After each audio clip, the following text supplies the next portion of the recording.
Speak to Tanya Hashassan. She's a paediatric intensive care and humanitarian doctor with MSF. Tanya, thank you very much for being with us. Can we start with the news that we've had from MSF tonight, that some of your doctors have got through the Rafah crossing today? What can you tell us about that?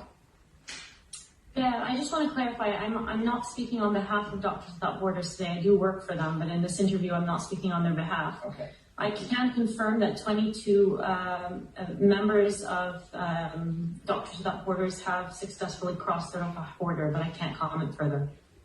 Could you tell us, I mean, obviously you work with them and you know them well. Can you tell me what the situation is in Gaza right now for those who stayed behind?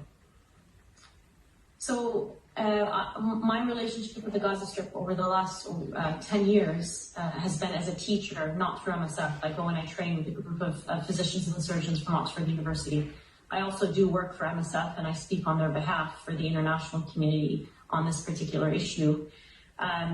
So what I will be referring to in the rest of this interview with you is my relationship with colleagues in Gaza who don't necessarily work for MSF. Okay. I have a long-standing relationship with the medical community in the Gaza Strip through my training trips over the last decade. And are you in contact with them? Are you in regular contact? I am. With them? And what are they telling you? So I just want to say it's very hard to follow after listening to Biden's speech because, what I'm about to tell you just seems so such a shock compared to the rest of the narrative that I've been listening to, waiting for my interview.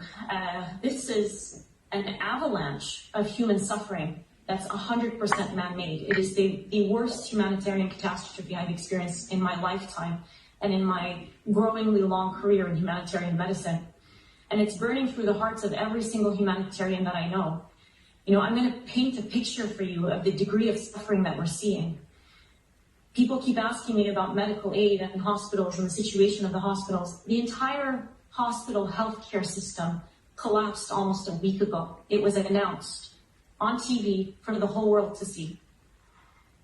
And in that week, there has been indiscriminate bombardment. And I don't even know if indiscriminate is the right term because it's targeting healthcare facilities, ambulances, churches, mosques, schools, refugee camps, densely populated refugee camps, wiping out entire families in a second, entire multi-generational extended families in a second. There are almost 1,000 families in the Gaza Strip who have had at least 2 members of their family, at least 2 members killed in the last 3 weeks. There are almost 4,000 children who have been killed and identified, excluding almost 1,000 children whose bodies are still trapped under the rubble. Some of them may be alive for a long period before they ultimately die under the rubble. And I'm sorry if there are any young, children watching this. Perhaps this is a good time to ask them to leave the room. But I think it's important that I paint a picture, particularly when I'm following a news narrative that almost dismisses this avalanche of suffering that is unprecedented in modern times. There's an acronym in the Gaza Strip right now. I'm a pediatric intensive care doctor. I see a lot of suffering in my career. There's an acronym that is unique to the Gaza Strip, and it's WCNSF. Wounded child, no surviving family. Children, and it is used not infrequently in the last 3 weeks. It was coined in the last three weeks. One physician told me a few days ago that a little girl came in wounded, and she had a piece of paper in her pocket that she handed to him. He sent me a picture of the piece of paper. It had 27 names on it, and she said, "These are the members of my family that were with me in my home. Please look for them. Please look for them under the rubble. Don't look for this one," and she points to the name of her sister. "I know she's already dead." This is a 10-year-old little girl. Wounded child, no surviving family should not exist as an acronym. And to follow President Biden as he continues to justify and to warmonger,